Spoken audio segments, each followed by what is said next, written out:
Well, a very happy Thursday and welcome to the TNC Sports Talk YouTube channel. My name is Justin and today is August 28th of 2025.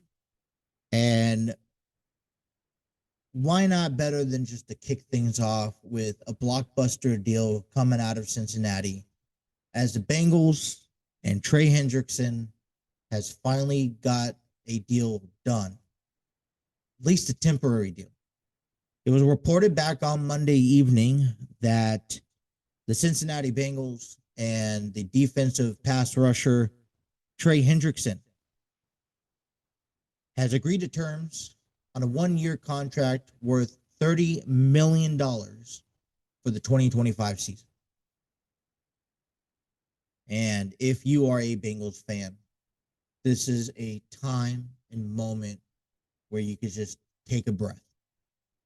This deal was done as they had to put a 53-man roster together earlier this week. And I wasn't worried about the deal not getting done. It's just the timeline of it getting done. And I guess you can say that, hey, the deal's done. We can move forward. Trey's back at practice. And now we could focus on September 7th in Cleveland, taking on the Browns, and just worry about nothing but the regular season. You have to admit to yourself, though, that the controversy and the headline news that this story took precedence over preseason football for the Bengals throughout the month of August was a bit alarming. In my opinion, we could have waited out. Now, great. We got a chance to take care of, we kind of put a Band-Aid on the wound. We got him to a 1-year deal. We paid him the money he wanted. He's set to be a free agent next year. And for the Bengals, they're like, okay, well, we'll approach things next year. But right now, you're on our team, and we're hope to be able to utilize every asset that you have to provide. And, in ways that works is fine. Hey, listen, you got paid, but you really don't know what the future holds. And so if this is the last season that we get with Trey Hendrickson, then I really hope it's a solid season. Because I am doubtful that they're going to work a deal out long term after this season, and I am doubtful, who's going to step in and replace him and be as talented as him. But this helps the defense, and this helps the defense. We already know they're ranked 32 overall. We already know that they're not defined by their defense by any means necessary. And it concerns us. It concerns me as a fan of how this defense is going to carry. And to retrospect towards that, we really, we could say, hey, they're one of the worst defenses in the NFL today. And that's based off of what they did last year, allowing so many points per game, nearly impossible to play catch up, especially when the Bengals got behind. But we really don't know how good this defense is going to be. This is another year of collaboration, another year of chemistry.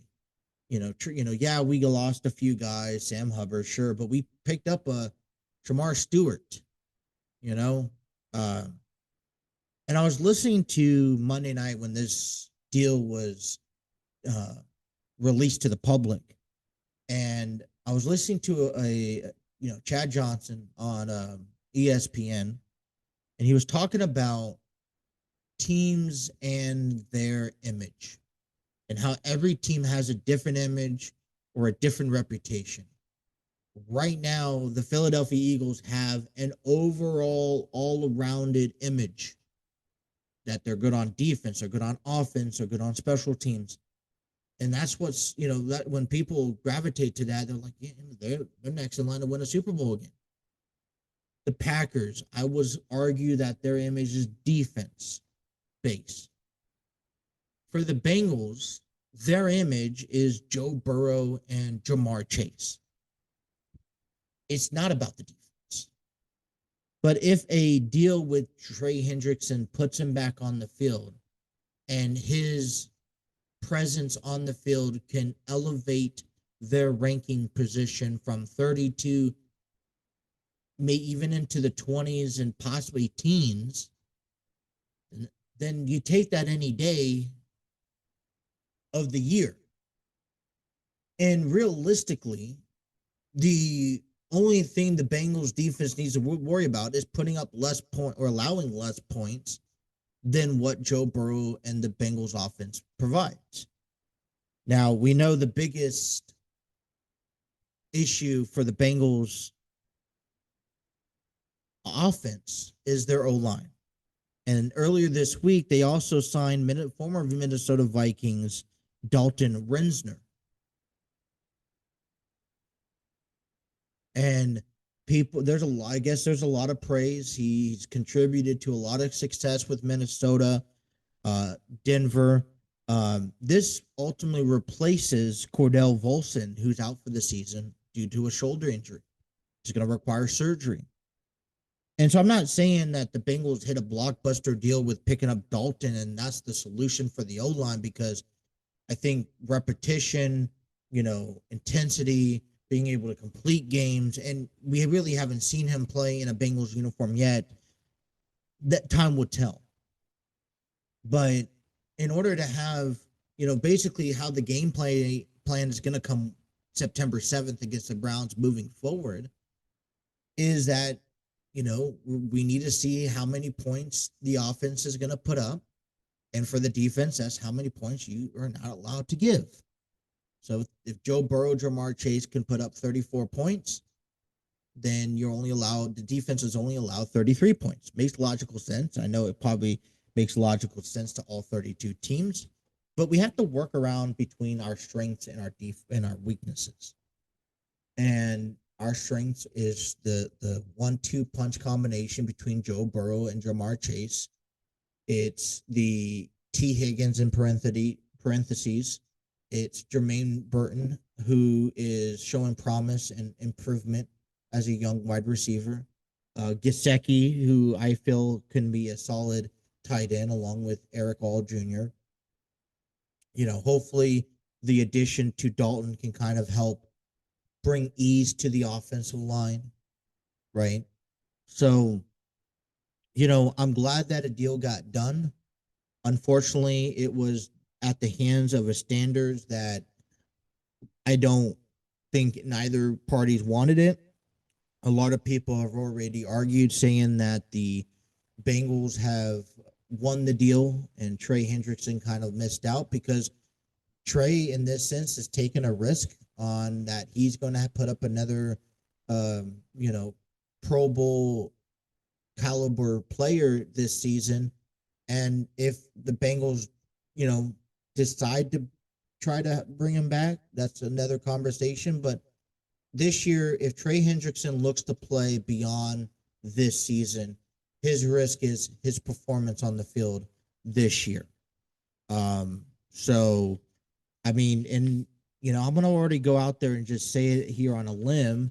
If I was Trey Hendrickson, and the Bengals, you were to continue conversations with a future contract with the Bengals, it would probably look more stern and less resilient. And it's more like, I'm not going to even sit around and entertain an idea of a contract signing if, I'll give you, we can start it in 6 weeks. Here's the time frame. So, that's all. I'm just dropping everything here. Yay. But anyways, we have a busy week. A couple of things have changed. So I want to talk about that before we get down into it. The schedule is going to be different next week. So here's what's going on our channel real quick. Working on getting the weekend content, all that stuff for the weekends played. I got 3 baseball games and 2 wrestling games already played, already being copied and ready to be in the ready to be in the importation stage of its publication. That's hopefully to get out by tonight, tomorrow. Everything takes forever to download. So that's what I'm working on here for video wise. I'm getting a jump start. My plan is to keep status quo the same, at least to the beginning of next week. In WWE 2K Universe mode, we have our regular shows plus a backlash next Sunday. In our football, the NFL season starts on Thursday as the Cowboys and the Eagles take on game one, Thursday night primetime game, followed by the Chiefs, Chargers. We'll have the Bengals and Browns, then the Bills and Ravens, and then the Vikings and Bears to cap things off. Sunday is Labor Day. I will not have a episode published for Sunday for a podcast. I will have Raw, and I'm expected to have 2 baseball games completed. That will consume the baseball up until Saturday, a game on Saturday and a game on Sunday. So we'll still have 4 baseball games next week, but just scattered out throughout the week. I got a lot of content already published up that you can check out on the channel.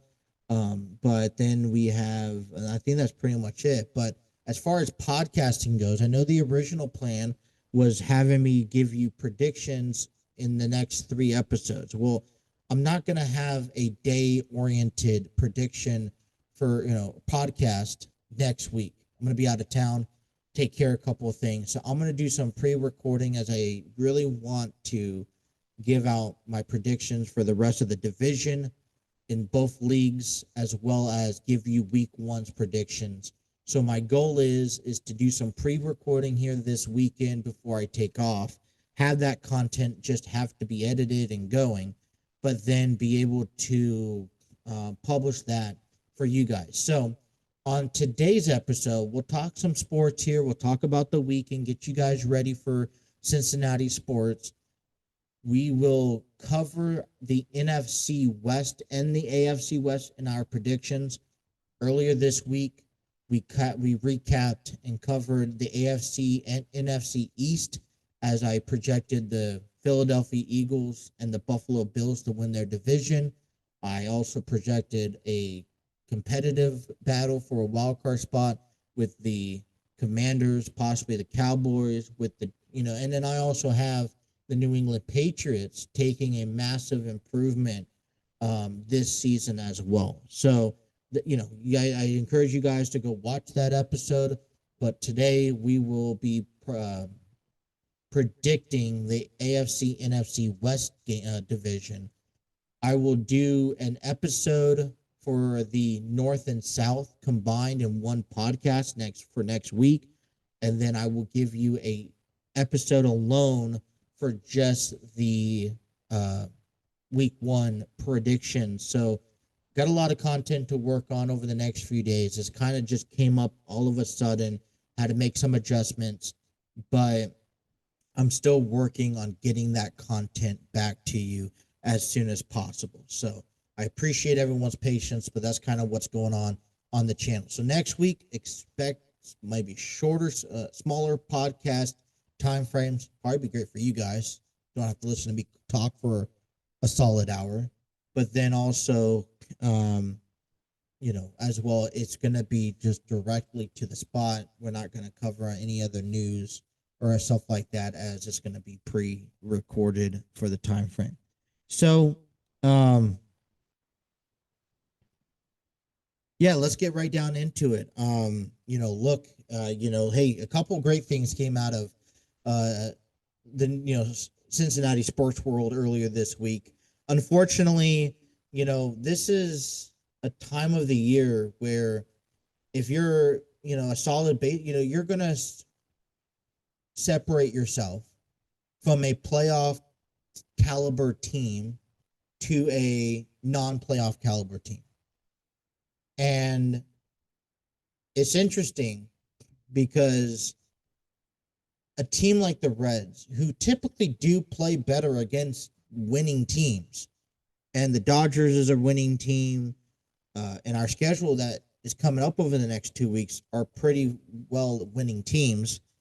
they you would assume that the Reds kind of will do well, but uh, they've unfortunately got swept by the Dodgers. They got shut out on Monday, 7-0. They lost 6-3 on Tuesday and fell short 5-1 on Wednesday. But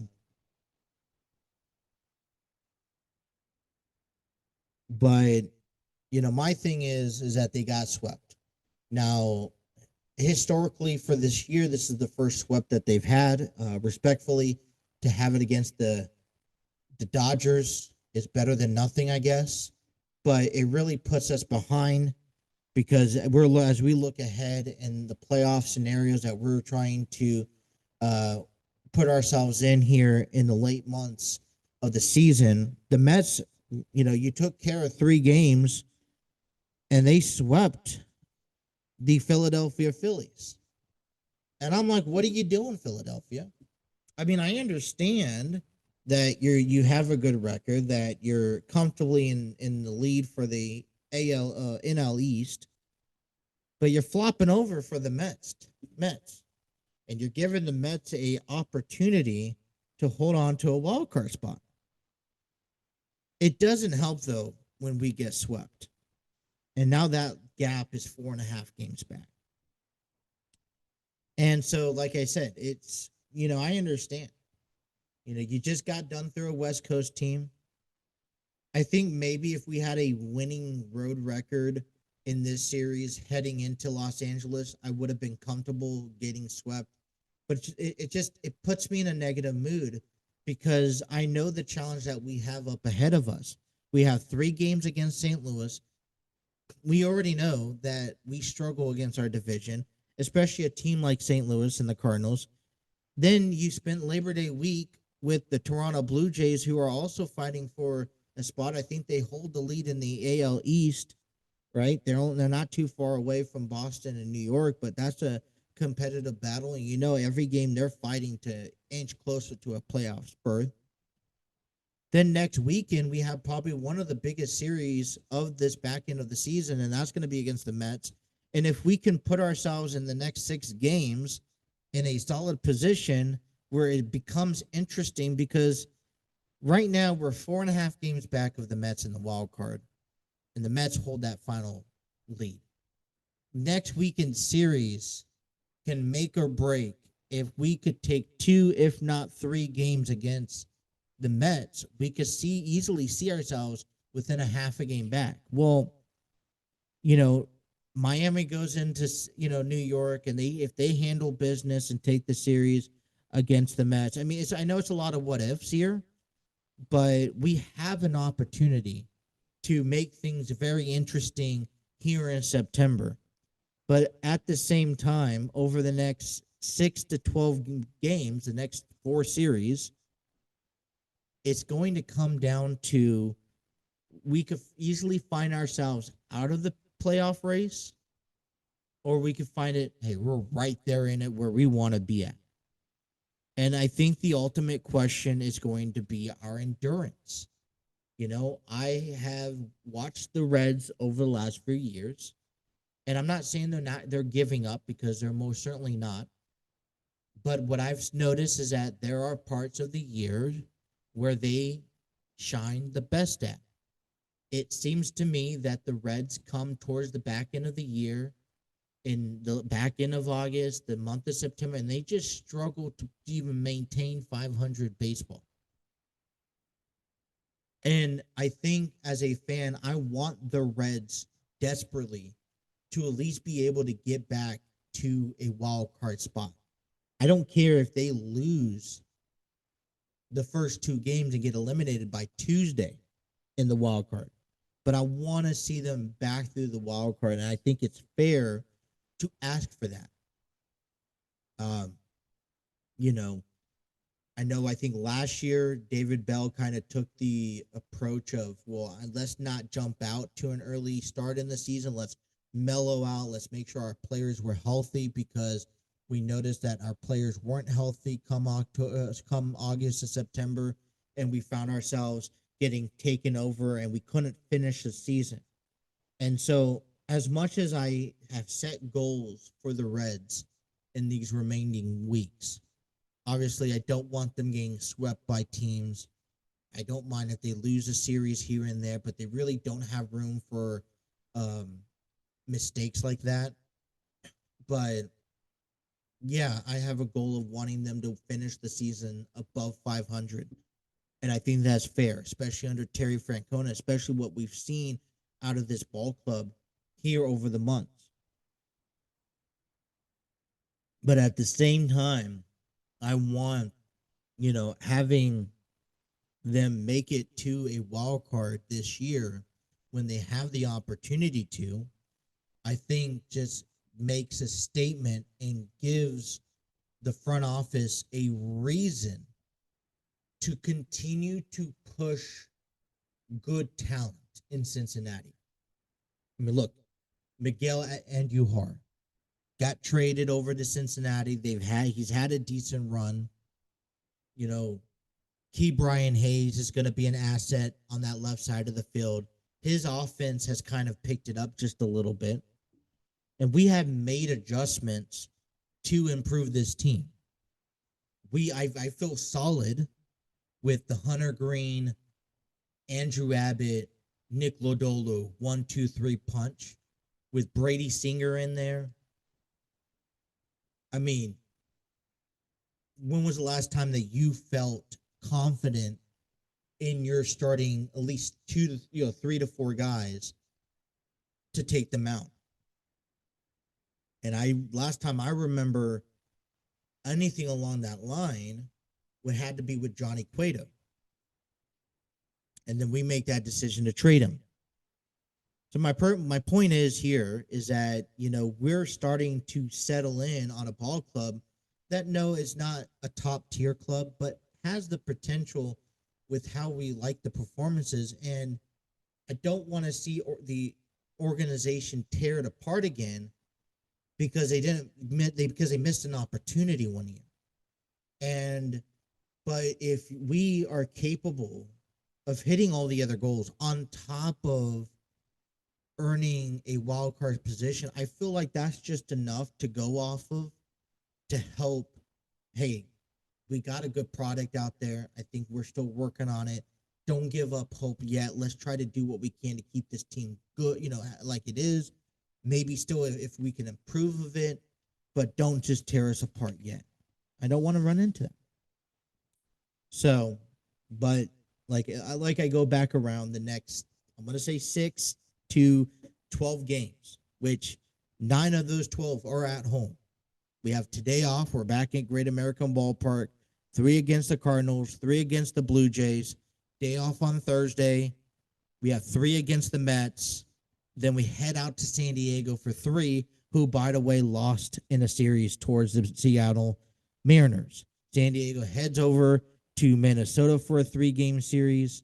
Milwaukee's over in Toronto, so that's going to be something to watch for this weekend. But first things first, right? St. Louis, 4-game series against the Pirates. They took the first 2 games. They lost the third one. That final one is playing right now. First things first is win this weekend against the Cardinals division matchup there.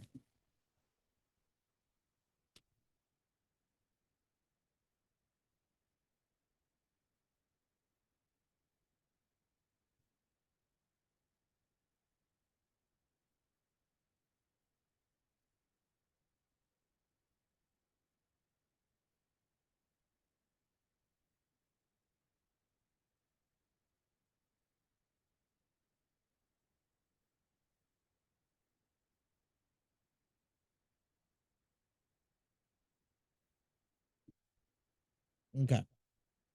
So I'm gonna get to our things here. Um, I almost forgot about this before recording. We talk about the Bengals all the time. We talk about the NFL getting back into it next week. A conversation that we also should be talking about this weekend is NCAA football. That's dedicated for this weekend and what we can expect to have. Uh, but no, I mean, let me get this message out real quick. I have to reply back to this here.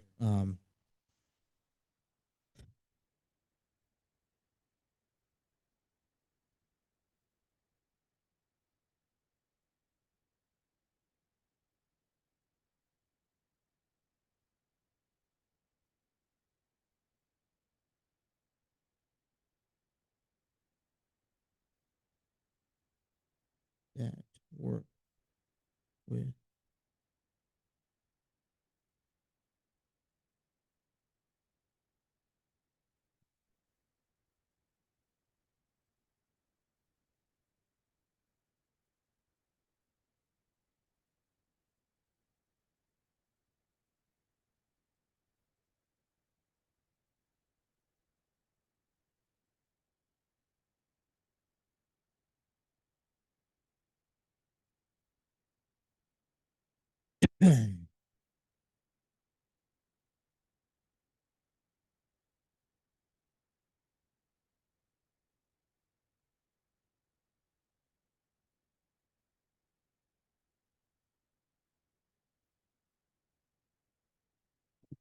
All right.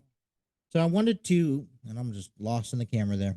So I wanted to kind of just cover here a little bit in college football, um, because that officially started last week, but I think that this week is kind of that initiation week. Everybody, no, nothing's off the table. Everyone's playing. Um,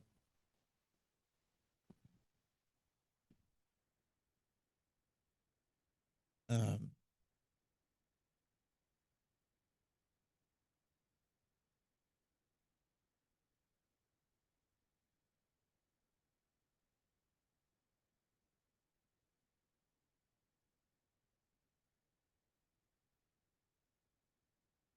where?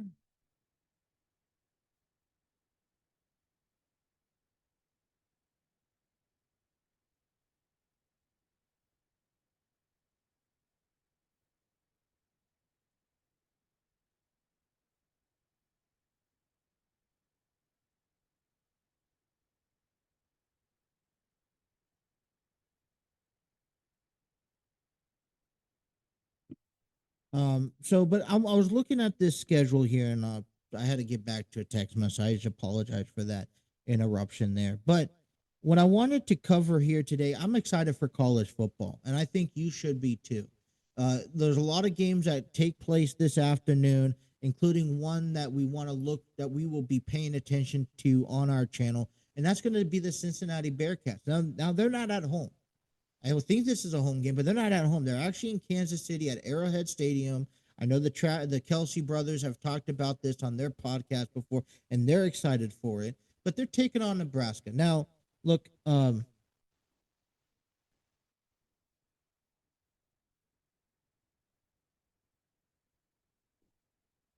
with the description.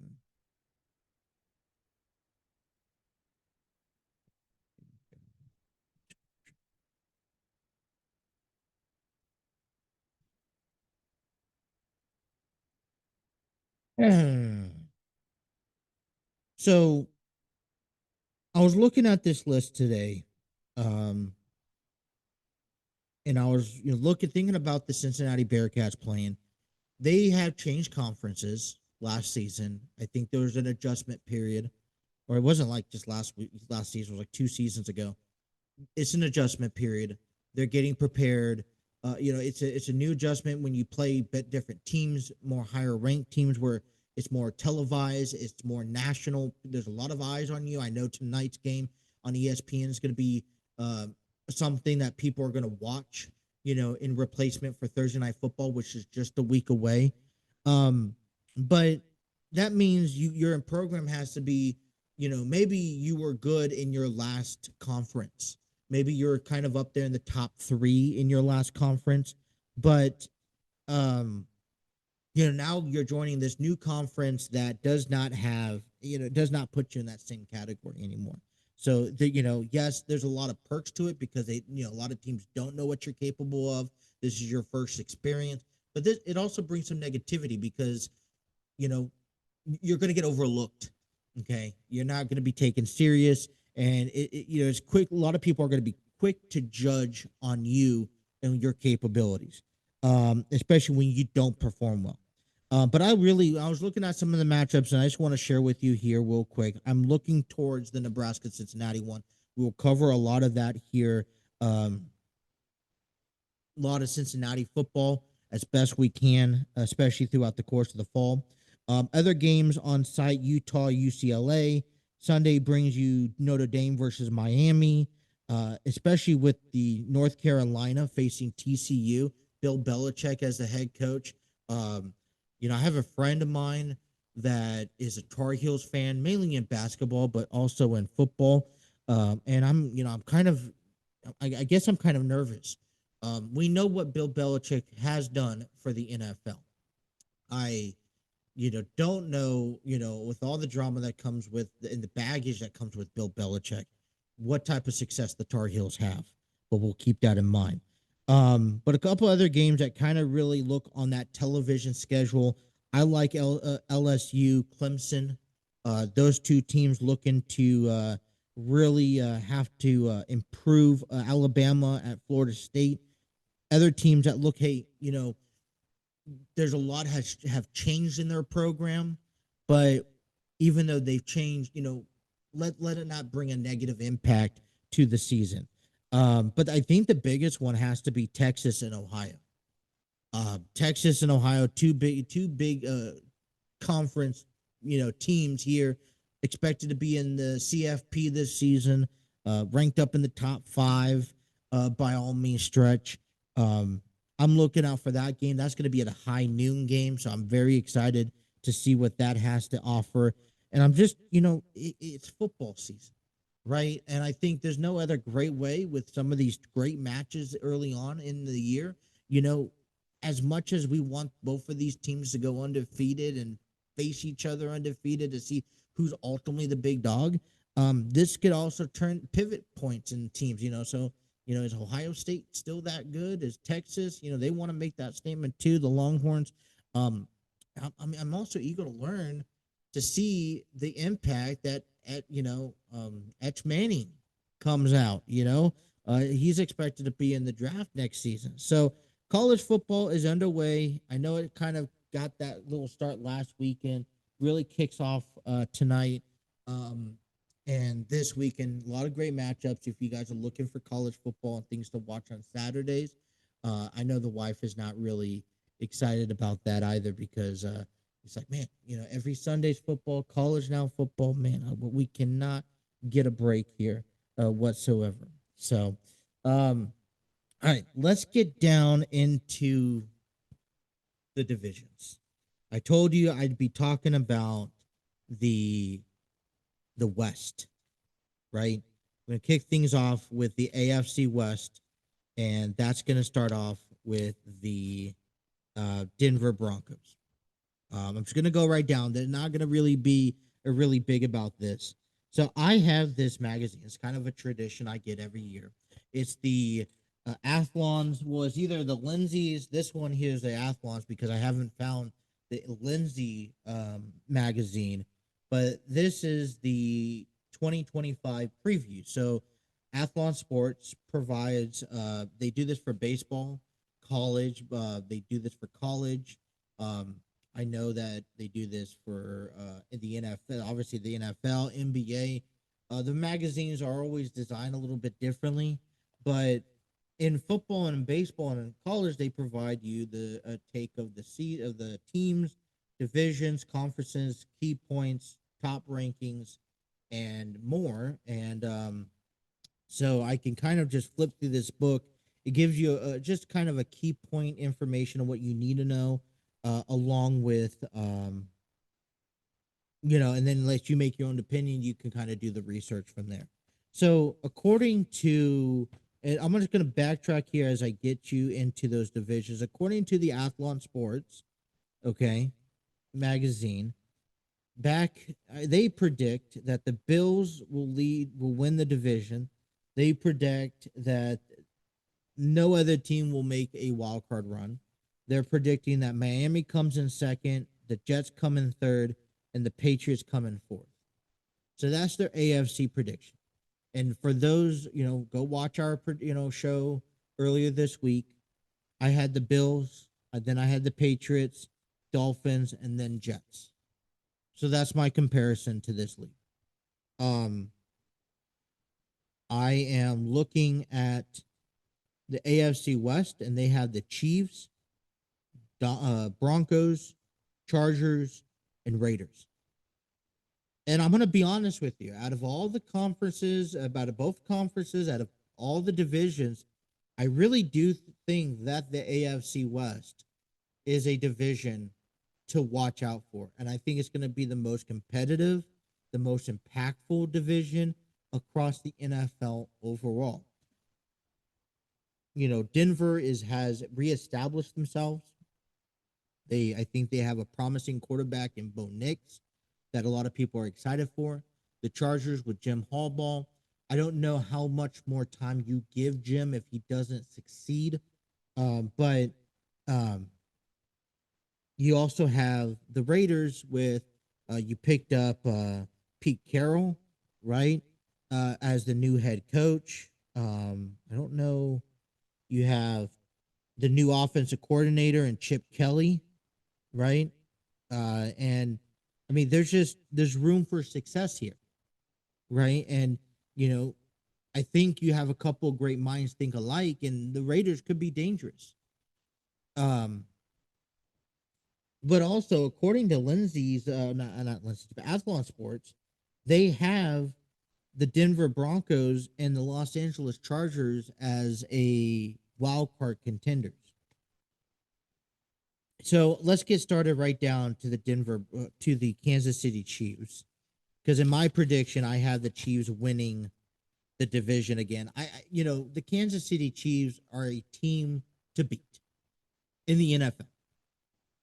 I know definitely in the AFC. So the Eagles beat the Chiefs last year in the playoffs. There have been teams who've beaten the Chiefs before. It's nothing new. But it doesn't mean that the Chiefs are not a good team. The Eagles are a recently well team. Definitely has had their ups and downs. But see, the one thing that I think that the Chiefs are so dangerous in is that they are already established that they don't need to start off the season strong. Unlike the Bengals, who can benefit getting off to a 3-1 or a 2-2 start in their division, the Chiefs know that they don't have to bank on every win. So they begin their first game next Friday in Sao Paulo, in a different country. Then they take on the Eagles. Then they got teams like Baltimore this year. They got, obviously their divisions, but Buffalo and, before a bye on the road. It's going to be at Buffalo, bye, and at Denver. That's going to be a good break for them. They really don't have any challenging teams. I mean, Houston, they're facing the South this year, it looks like. So they're taking care of all those components. Giants aren't really well. So Eagles early on, maybe with the Chargers, that's a 1-2 punch.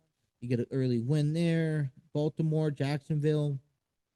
Detroit's going to be a good one. Washington could be a good one, but they're at home. So, I mean, this is where I just feel like the way that their schedule is set up, they should be winning. And, last year they came in with 15 wins. The year before that, a Super Bowl champion at 11 wins. So as long as they win 10, I don't care if it's a wild card. I don't care if it's a division. They're going to be set. They're going to be good. This is also a team at that back end of their success, right? They've been to the Super Bowl the last 4 out of the 5 years, and they won, 3 out of the last 5? Yeah, 3 out of the last 5. So I'm not worried about this team. This team is still around the same now. It's if they can keep up. Hey, time catches up with everyone. So how are they keeping themselves relevant in the league as everyone's trying to make improvements? And is it and if not, are they still good enough to maintain themselves? So this leads me to this is beyond this point. I have the Chiefs winning the division. Beyond this point, this is where it's challenging. But I have to go with the Denver Broncos. Made the playoffs last season. First time winning 10 games in quite some time. They got Sean Payton as the head coach. They got Bo Nix as your quarterback. I mean, it looks like a promising 1-2 punch combination. When in a division that you have a lot of coaching talent, as well as solid players on both sides, it will lead to a fun division. but they kick things off against Tennessee. I'm not, I'm starting to see a lot more easier competitions. I feel confident with them taking on, at home games. So they got the Colts and the Chargers. Bengals are going to be a fun one, but they're at home against the Bengals, and I think that's a Monday night game. So primetime game, I can easily win. They'll have some challenges. They do have a London game early on, so they're going to be on the road against Philadelphia on October. This is how the month of October looks. October, they're going to be in Philadelphia. Then they're going to be in London to take on the Jets. They'll be back home against the Giants and the Cowboys. So they're facing nothing but East Coast teams. Two of them are going to be on the road, which is going to be challenging, and it's going to be all how you are able to come back and bounce. Now, they'll have the opportunity to bounce back with the Giants, but if they don't bounce back well, they may struggle with the Cowboys and then Houston. So, I mean, they do have a couple of leniencies here. Like I said, they're all kind of sprouted out. I think they have that one little nick in the in that schedule that kind of pushes them towards less. Now, I'm a John Harbaugh fan. The days back with San Francisco, enjoy what he's done in Michigan. Hopefully, he gets an opportunity to carry it over with with the Los Angeles Chargers. And so I may say that this could be a bit biased, but I think that the Chargers have the best position to win, to be in third place, to be a wild card contender. And here's why. I've heard a lot of people saying that, hey, don't let the Raiders bypass you. It's going to be a good game. They've only won 4 games last year. Prior to that, they won 8. They've been kind of on that change over the last on that trend over the last couple of years. But the Raiders also don't have, I think they have a lot to work on and improve. And yeah, they have Pete Carroll. Yeah, they have Chip Kelly. But they have to improve themselves first. And, I need to see improvement from that 4 game. It doesn't mean that they can't win a couple games. They beat Baltimore, right? They beat the Browns. But last season, they kind of struggled against a lot of teams like Atlanta, Tampa Bay. Miami was a struggle. The Rams, Pittsburgh, just teams, that they should have won. Carolina, and I think that's what kind of is like. I need you to prove to me, right? You got some good coaches. You got a Geno Smith. You have that's now taking that forerun with his success out there in Seattle. Now you got Pete Carroll to joining back in with Geno Smith. You got Chip Kelly, an offensive coordinator. My thing is that now just prove to me. I don't think you could just turn around and with the flick of a switch, oh, yeah, this is a new powerful team. But they are going to give I think they're going to give Chargers a run for their money. The Chargers kick things off, it's going to be against the Chiefs and the Raiders. Right? Excuse me. And it's actually going to be all against all their division the first 3 weeks. You got the Kansas City Chiefs, which is technically a road game. You have the Raiders as a road game in Allegiant Stadium before you come back to take on the Broncos. And then, sure, you're going to have a couple easy out weeks. But, I think that they have a better key eye on things with Jim Harbaugh as your coach. I think they, have a solid team put together that I think they could hang in there in the division. So I had the Chiefs, the Broncos, the Chargers, and then the Raiders. But that last 2 is going to be quite iffy here. All right, so I want to head over to the NFC. We'll talk about the West here. Let me get back to Lindsay's predictions. If I could get to it in time. I'm going through the pretty thick pages here. But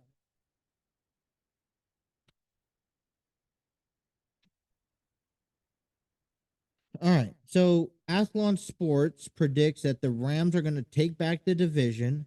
Seahawks come in second with their improvement team. The team on the downhill would be the 49ers, followed by the Arizona Cardinals.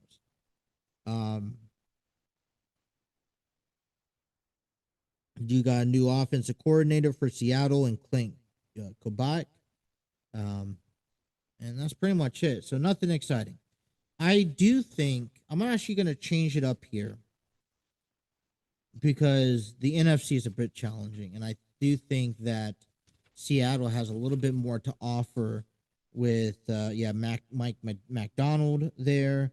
You have Sam Donald, who I think is a better quarterback than Geno Smith.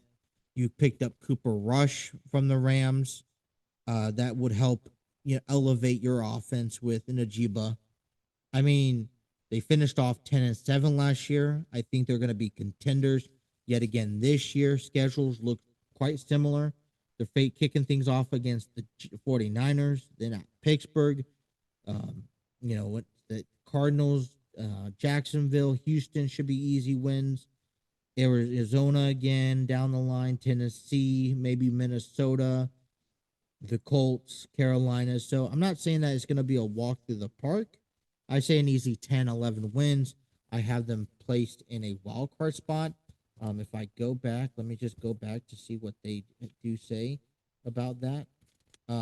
Lindsay Sports predicts that the not only the Rams will win, but you have nobody representing the wild card in the West. Now, with that being said, last year was very disappointing because we didn't see a West team represent.